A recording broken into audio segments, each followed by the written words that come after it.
Check your hatch hinges and emergency release handle. See if they're in position. Okay. Close them up.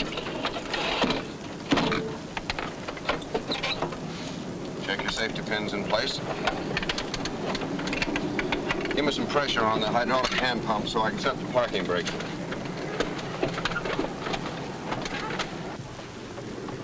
How long do I keep this up? Well, you can't pump anymore. Till the hydraulic gauge shows the pressure's up. That's okay now.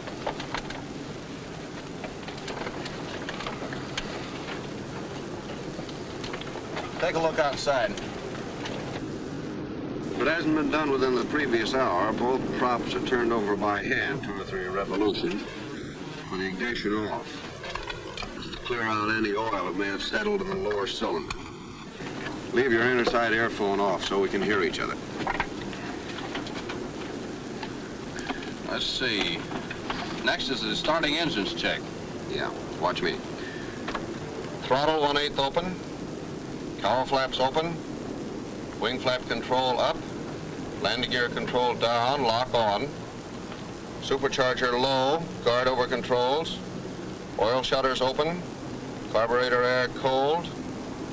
Primers off until actually starting engine. Fuel booster off until ready to start engine. Nose gear emergency control normal, up. Main gear emergency control normal, up. Mixture idle cutoff. Propeller controls high RPM, forward. Selectors automatic, safety's on. Feathering normal to the rear. Battery switches both on. Master ignition switch on. That's the emergency bell button there.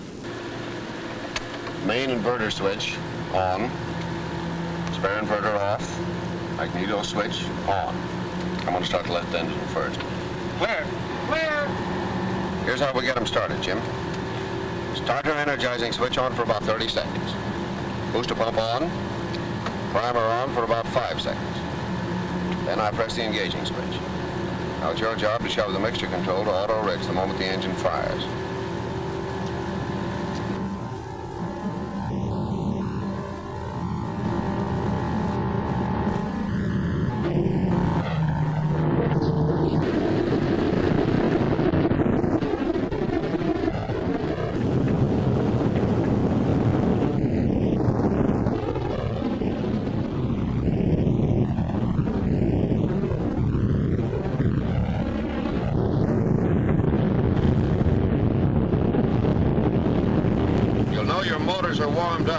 Temperature gauge hits 40 degrees and the oil pressure drops suddenly to normal.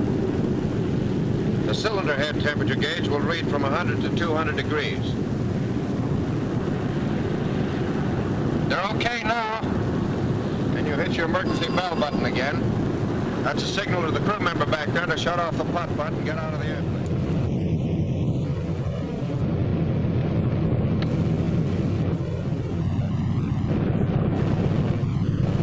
Turn on the radio till we're ready to taxi out. It's the co-pilot's duty to handle radio conversation. Tower from 7645 on south end of ramp, ready to taxi out for takeoff. Go ahead. 7645 from the tower. Clear to taxi to the north end of the north-south taxi strip and stand by for takeoff. Go ahead. 7645, roger. Ready to go, Corporal? Okay, sir.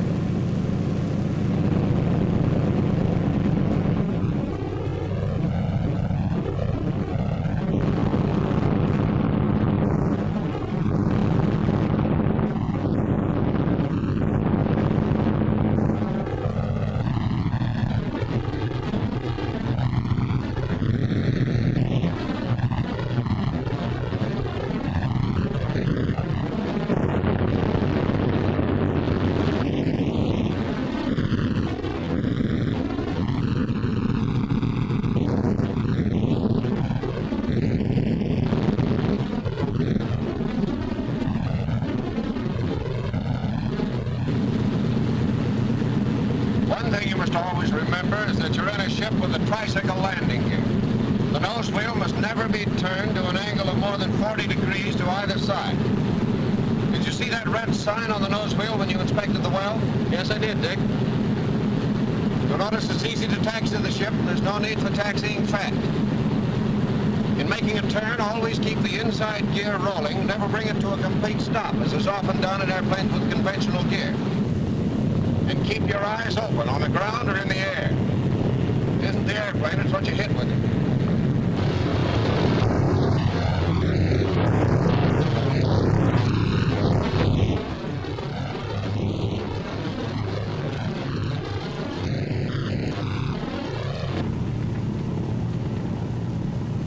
When you park, always make certain that your nose wheel is straight ahead.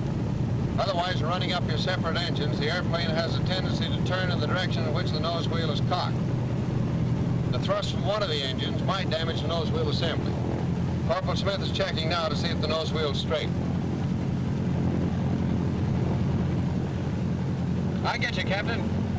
Next is the engine run-up and prop check, one engine at a time. Push it up till it's doing 2,000 RPM. Different engines have slightly different manifold pressure readings.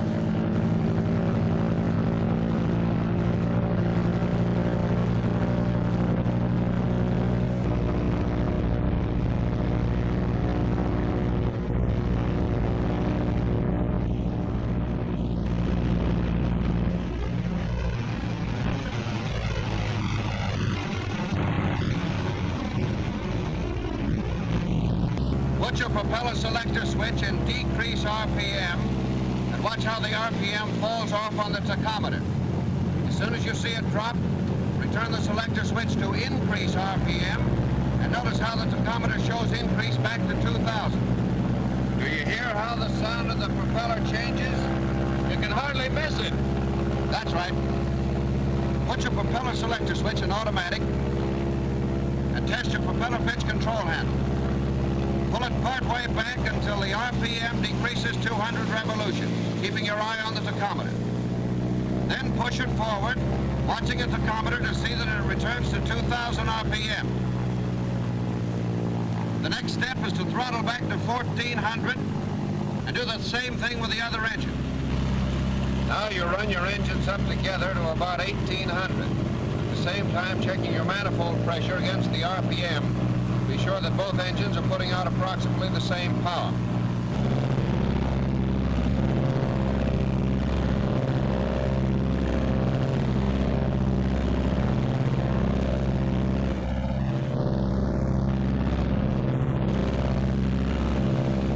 Corporal, check the generators. If Corporal Smith finds the ammeters are showing more than 10 amps difference, we'll give this airplane back to the crew chief. Generators are okay. Oil temperature is 60 to 80. Oil pressure is 75 to 85. Check. Fuel pressure with booster pumps off, 15 to 17. Check.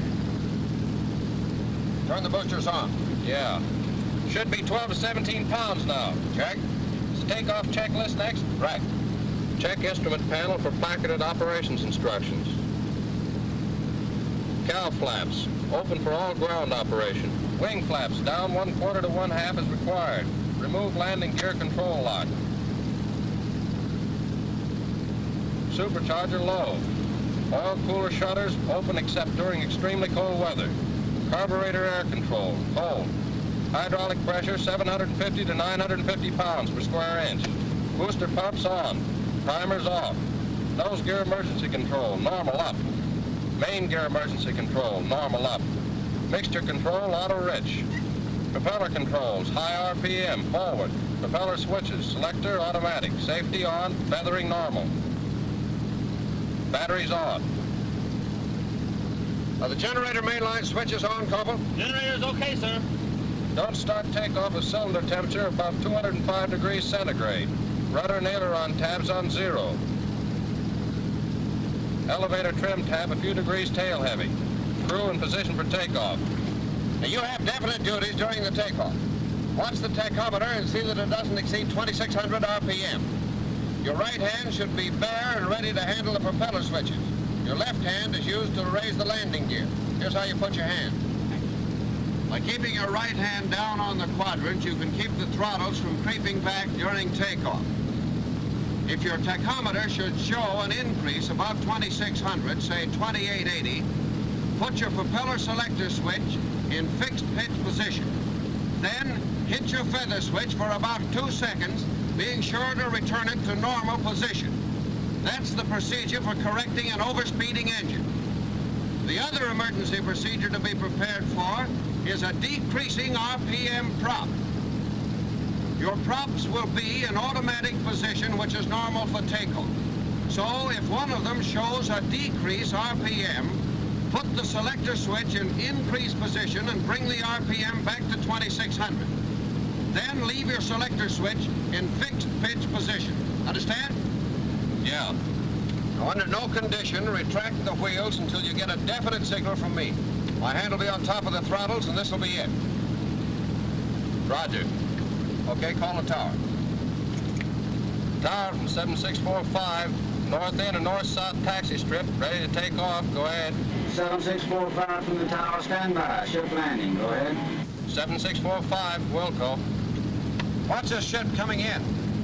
Give you a chance to see a normal B-26 landing. Notice his nose drop. He's putting his flaps down now. As soon as they're down, he'll take his hydraulic pressure to be sure he has brakes. He establishes a glide of 140 miles per hour and holds it until he gets almost to the ground.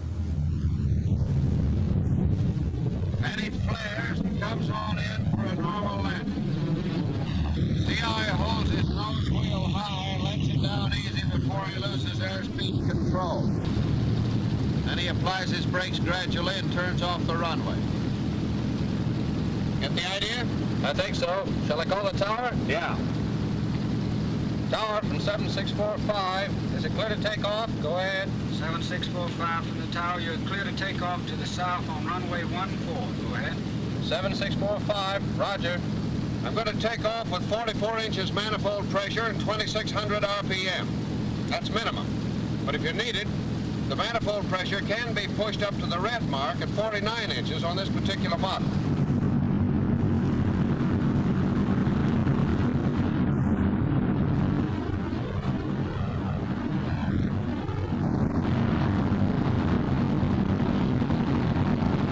After the roller started, you use very little brakes to keep the ship straight. Lateral control should be maintained by the rudder only after you're a short way down the runway.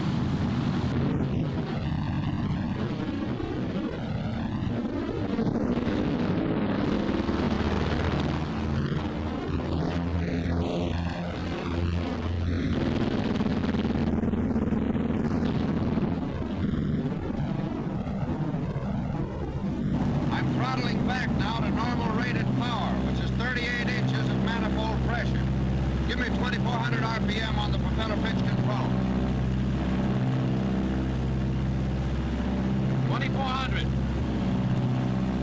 What were you watching during the takeoff? Tachometer, manifold pressure gauge, and your thumb. If you ever get to be a B-26 pilot, don't waste any time giving the signal to get that gear up for the moment you're sure you're off the ground. Because? Because when you run out of runway, your landing gear is no good to you. Pretty tough getting to 160 miles per hour until that gear's tucked away. I see what you mean. Well, we're climbing now. We do that at exactly 160 miles per hour until the flaps are raised. The airplane should be at least 800 feet above the ground before you raise it.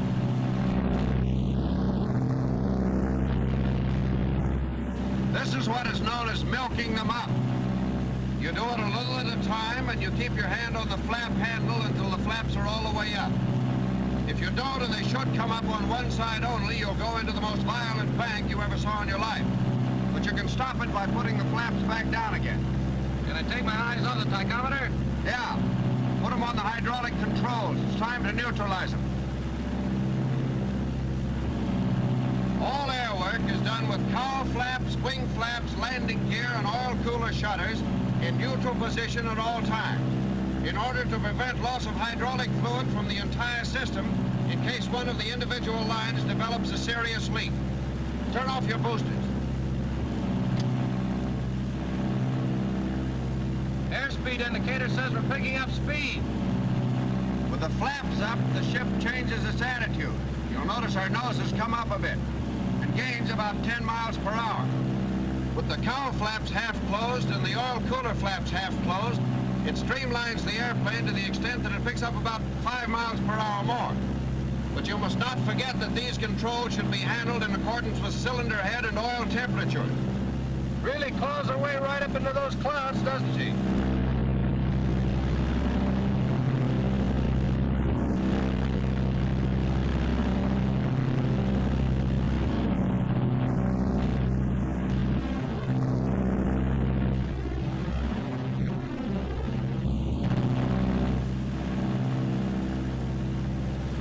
You fly her for a while, Jim. Get the feel of the controls. See how easily she handles.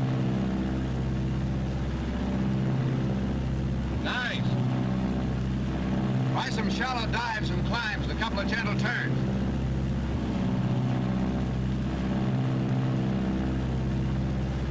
Controls are easy, aren't they? Smooth as a GI haircut. Easy to coordinate, too.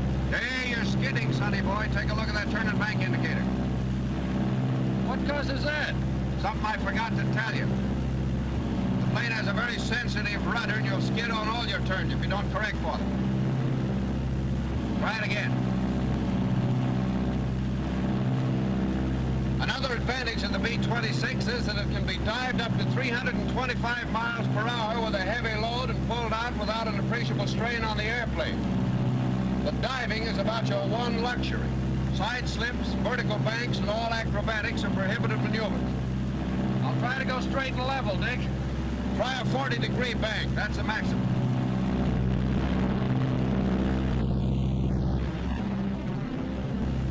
By the way, the B-26 is a good airplane to go to war in.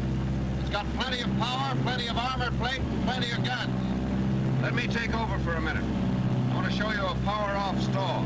Power-on stalls are prohibited in the B-26. This one will be with the nose not over 10 degrees above the horizon.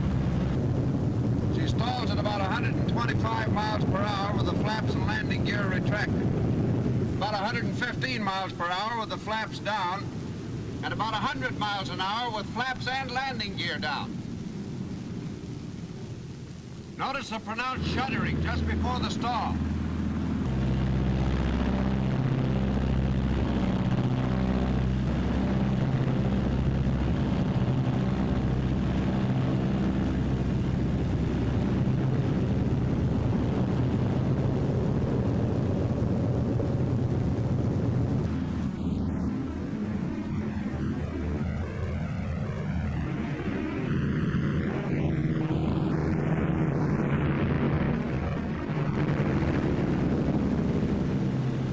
You'll also feel the lack of control when the control surfaces are moved.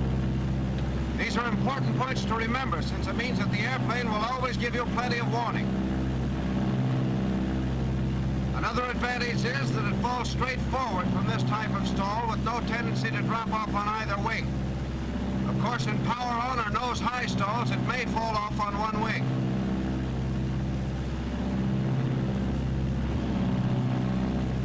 Normal stall recovery is very simple. Just put the nose down and let the ship pick up speed by itself. Loading is an important consideration in respect to stalling. If the ship is improperly loaded and the tail is too heavy and therefore the center of gravity too far to the rear, it will affect the stalling characteristics of the airplane by making it stall at a higher speed and with less warning. Improper loadings also have to put you into a spin. That spin business fascinates me. Just how do you get out of one? Cut your power off and make a normal spin recovery. Don't be slow and cautious in the movement of your controls during recovery. And avoid getting impatient waiting for the controls to take effect. Sometimes they need a little while before they begin to work. The only way you can judge time is by counting the number of turns made. Don't use your throttle except as a last resort. When you're free of the spin, pull out gradually or you're apt to tear your wings off. What about mental spins? How do I pull out of them?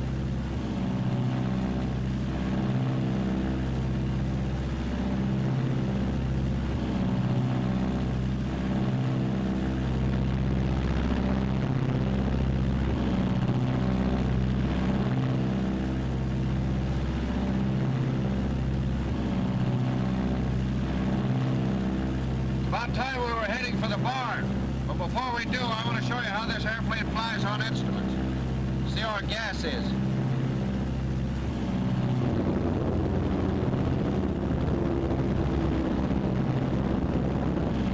Look at that B-26 moving in on us. Yeah, we'll have to keep our eye on him. Transfer gas to the main tanks. I'm going on instruments for a minute, and I want you to keep your eye on that B-26 from my side while I'm flying blind. Yes, sir. Hand me the blind flying hood.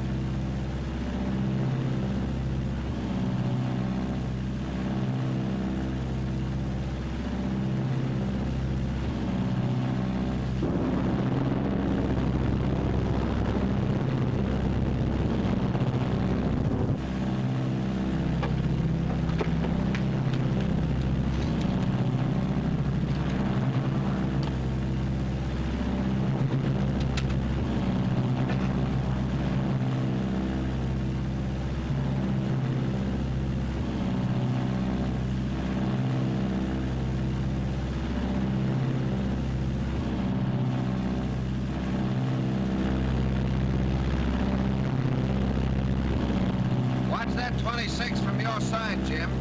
I'm going to let down to 4,000 feet to show you how easy it is to set a constant rate of descent in a B-26.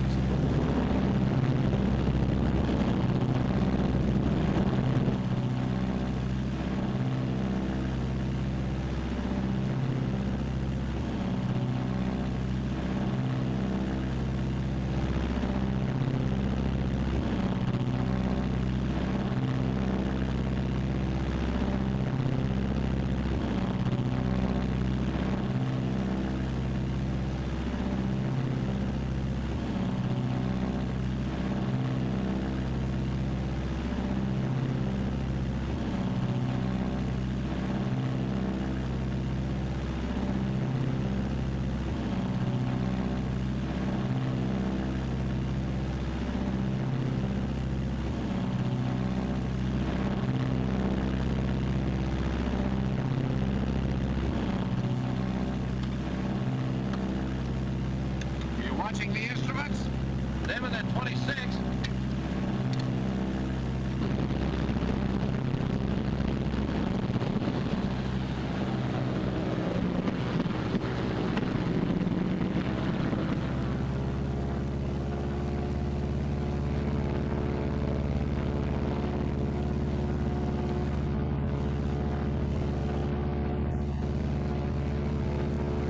Nose down slightly and trim. Check airspeed. What's the fuel pressure? 0. Flip on the booster.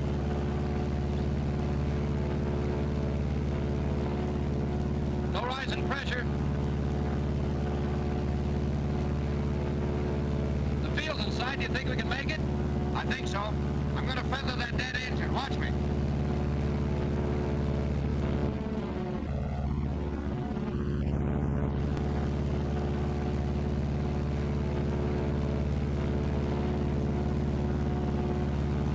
Switch is left on until the propeller has stopped turning. I center my ball and needle and slow up to 155, increasing my trim as I go. Isn't that a lot of trim, Dick? You need it because of the natural torque of the operating engine. Going on the right engine requires about 5 degrees more trim than if you were going on the left. The slower I go, the more trim I need. But I've got to watch that needle and ball while trimming. What's the airspeed? 155. Between 150 and 160 is correct. 155 is plenty fast for single-engine operation.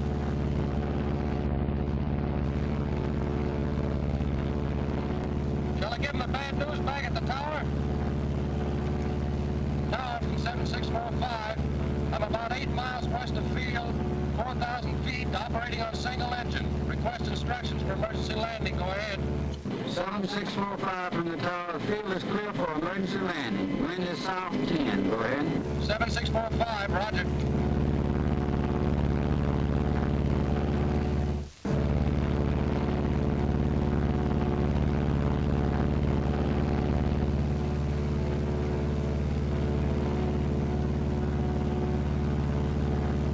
running a little short of altitude, are we? I guess I'd better hit the emergency salvo release. I didn't expect to have to demonstrate these emergency procedures so soon.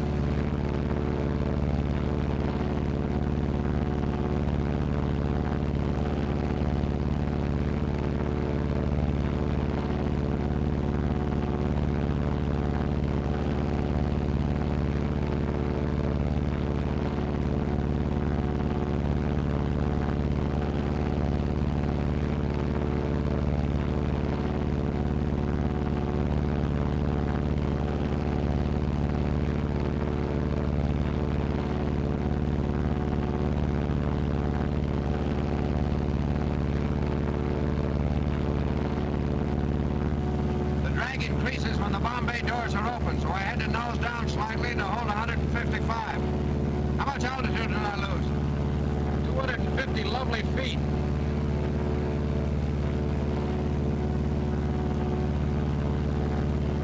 I'm going to make a 90-degree approach, Tim. When all turns into the good engine. Turns made into a dead engine are invitations to a spin.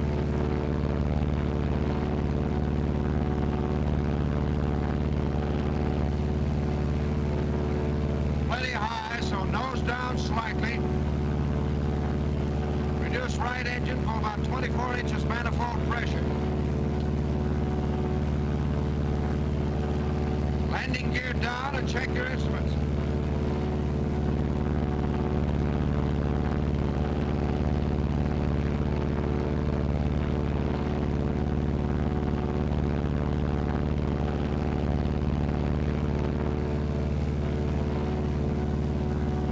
Gabriel didn't blow his horn. Check your hydraulic pressure gauge. I've got the nose down again to hold 155. You're on the field side, so you'll have to tell me when to turn. I can hardly wait.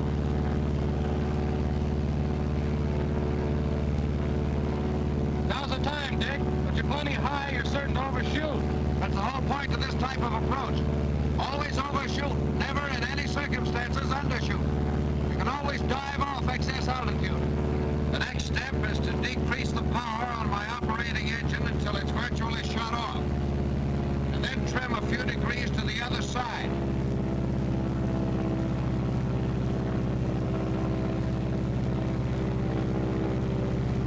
One-quarter flaps.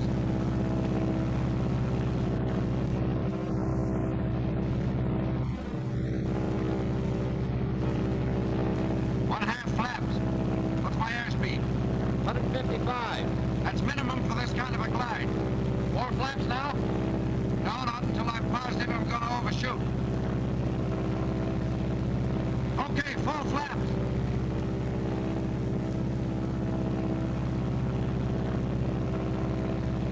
I picked up some speed on my dive, and I'll have to lose it by holding the nose up and letting the ship scoot.